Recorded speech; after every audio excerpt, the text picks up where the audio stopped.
गृहलक्ष्मी की कहानी। फ़ोन की घंटी बजी और शिवानी ने फ़ोन उठाया। उधर से कोई बोला, भाभी, और रोने की आवाज़ आने लगी। शिवानी ने प्यार से पूछा, क्यों रो रहे हो, छोटे बच्चे की तरह? अमित रोते हुए बोला, भाभी, और फिर सुबकने की आवाज़ आने लगी। शिवानी बोली, पहले चुप हो जाओ।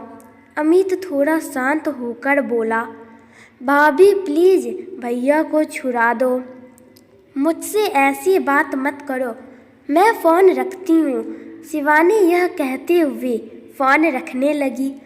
तभी उधर से आवाज़ आई, भाभी प्लीज़ फ़ोन मत रखना, भाभी भैया की गलती नहीं है। क्या कह रहे हो तुम? तुम्हें पता भी है मुझे तुमसे इस विषय में कोई बात नहीं करनी। कुछ और बात है तो बताओ। भाभी मैं जानता हूँ, अमित रूधे हुए स्वर में बोला। शिवानी न चाहते हुए भी थोड़े गुस्से से बोली, क्या जानते हो?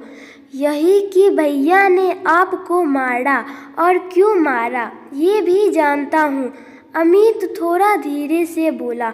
शिवानी को अब गुस्सा आने लगा और वो थोड़ी तेज आवाज़ में बोली, ये सब कहने को तुम्हें किसने कहा? भाभी किसी ने नहीं, मम्मी पापा तो किसी वकील से मिलने गए हैं, उन्होंने तो आपसे बात करने को मना किया है। अमित ने जवाब दिया। तो फिर क्यों बात कर रहे हो? तुम इन सब बातों में मत पड़ो। शिवानी गुस्से से बोली, कैसे ना पढ़ूं, वो मेरे बड़े भाई ही नहीं सब कुछ है, मैं उनके बिना कैसे जीऊँगा? गलती मैंने की और सज़ा भैया भुगत रहे हैं। अमित कहकर चुप हो गया। तुमने कोई गलती नहीं की, तुम्हारे भैया ने मुझे मारा है, एक बार भी नहीं 2 बार। पहले थप्पड़ मारा और फिर अगले दिन गला दबाने की कोशिश की। शिवानी झुंझलाहट में सब बोल गई। अमित भी चीखकर बोला, माँ ने कहा था कि उसे सच जान। उसने अमित की स्कूल की यूनिफॉर्म की टाई और बेल्ट क्यों छुपाई थी? वो भैया को बार बार फ़ोन करके परेशान किए जा रही थी। भैया ने बताया था कि आपने ऐसा कुछ नहीं किया। उन्होंने कहा, आप झूठ बोल रही हैं, आप चाहती ही नहीं कि मैं पढ़ूं। बस भैया को गुस्सा आ गया। मैंने सोचा भैया जब शांत हो जाएंगे तो मैं सच बता दूंगा। तुम क्या कह रहे हो, तुम्हें पता भी है? शिवानी हैरान होकर बोली। अमित धीरे से बोला, हाँ भाभी, मैं जानता हूँ मैं क्या बोल रहा हूँ। 24 जनवरी सुबह 5 बजे आप दोनों बेंगलुरु के लिए निकल गए थे। मुझे लगा था उस दिन मैं स्कूल की छुट्टी कर लूँगा, पर मम्मी पापा बोले, नहीं कोई छुट्टी नहीं, स्कूल जाओ। स्कूल में मेरा टेस्ट था और मैंने याद नहीं किया था।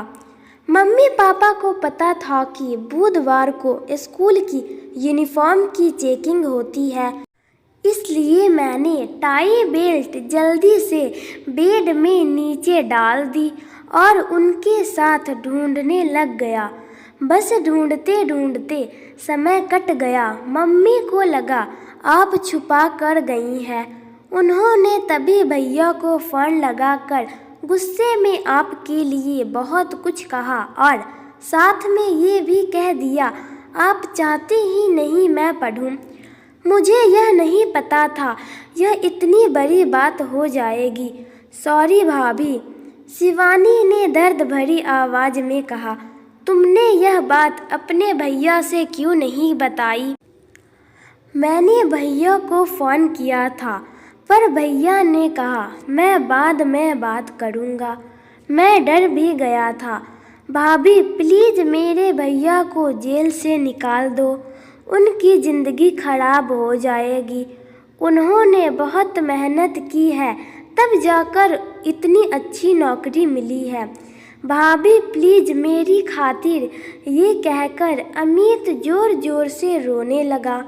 शिवानी बोली, चुप हो जाओ, मैं तुम्हारे भैया को जेल से निकाल दूंगी, पर तुम प्रॉमिस करो, तुम हमारी इन बातों के बारे में कभी किसी को नहीं बताओगे, अपने भैया तक को नहीं। आज के बाद मुझसे बात भी नहीं करोगे। शिवानी ने फ़ोन रख दिया। फ़ोन रखकर वो फूट फूट कर रोने लगी।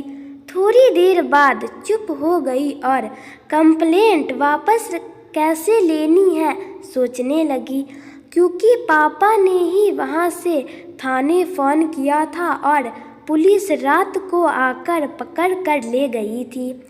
तभी दरवाजे पर बेल बजती है। वह दरवाजे के पीप होल से देखकर दरवाज़ा खोल देती है और दरवाज़ा खोलते ही अपने पापा के गले लगकर खूब रोती है। उम्मीद करती हूँ आप लोग को मेरी छोटी सी पेशकश पसंद आई होगी। इस कहानी पर आपकी क्या प्रतिक्रिया हमें कमेंट करके जरूर बताइए। कहानी पसंद आए तो लाइक और शेयर करना बिल्कुल भूलें। चैनल पर नया तो चैनल को सब्सक्राइब जरूर कीजिए। कहानी सुनने के लिए आपका बहुत बहुत धन्यवाद। जय हिंद, जय भारत।